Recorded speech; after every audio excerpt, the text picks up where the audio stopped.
First and foremost, I just want to say it is great to see everyone.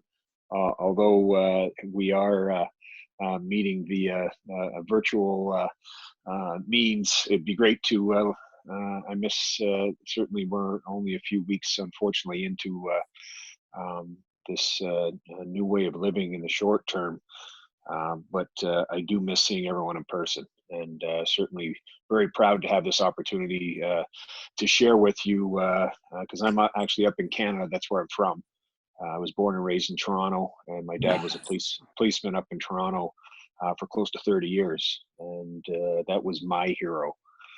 So at a time like this, with all of those great people on the front line, men and women, doctors, nurses, EMT, first responders, firemen, people that are driving trucks and making sure that everyone's fed across the country, people that work in grocery stores, pharmacies, all these people are heroes. And that's a true, in the true sense of the word hero. And I think because sometimes people play sports and they're in the entertainment business, people look up to them, but in reality, like myself, the true heroes are those people that are saving our lives now and are such a integral part of this this fight against the coronavirus. So I just wanted to say thank you for everyone taking the time to share and hopefully share a small respectful smile and I want to just share a little bit of my background growing up in Toronto.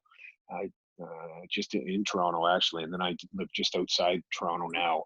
And my kids are right around your ages. They're all just started university, and they're back home, spending time at home, and certainly doing a lot of things online.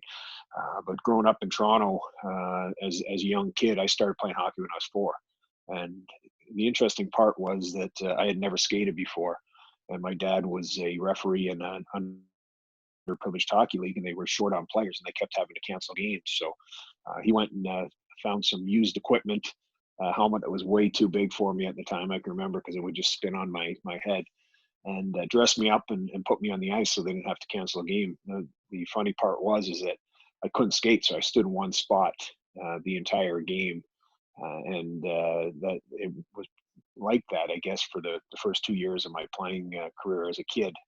And then, as I said, I started to play, at 4, but by the time I was 6 or 7, I started to skate. And then things started to come a little bit easier to me. But for me, the whole time growing up as a kid, the NHL was never a dream. I don't want to say it was never a dream. It just seemed like it was so far away. And my dad and mom always said the focus is on schooling. As long as you do well in school, you'll be able to play hockey, which was a privilege. And luckily enough, I was able to play hockey all the way up. And then when I was about 15, 16 years old, maybe 14, 15, I'll never forget this because a lot of my friends that I played hockey with growing up, they were good hockey players, but I thought I was just as good as them, if not some of my friends and really good people. I thought that my skills were good. I worked hard at it, but the interesting part was I wasn't very big. And back in those days, if you weren't a big player, they didn't even look at you. So I was cut by a few teams, and you're gonna experience that kind of following any dreams. You're gonna experience. Sometimes when you're going to get knocked down, you have to get back up. Most importantly, trying to be a good citizen and doing our part, and with the the social distancing and all the things that we are hearing and reading about, trying to make sure, but also trying to keep spirits high. And I'm really trying to reach out to all my friends and family and connect and make sure that the communication is there. But this is, and I was looking forward to this call all day. We had talked about it with Stacy over the last week and a bit here, and I was looking forward to speaking with him. The only way it could be better is if we were in person, but obviously that's not that opportunity isn't there right now. But I do want to say that I wish each and every one of you nothing but health and safety for you and your families, and let's all just try to do our part and certainly support um, those frontline people that are truly the heroes.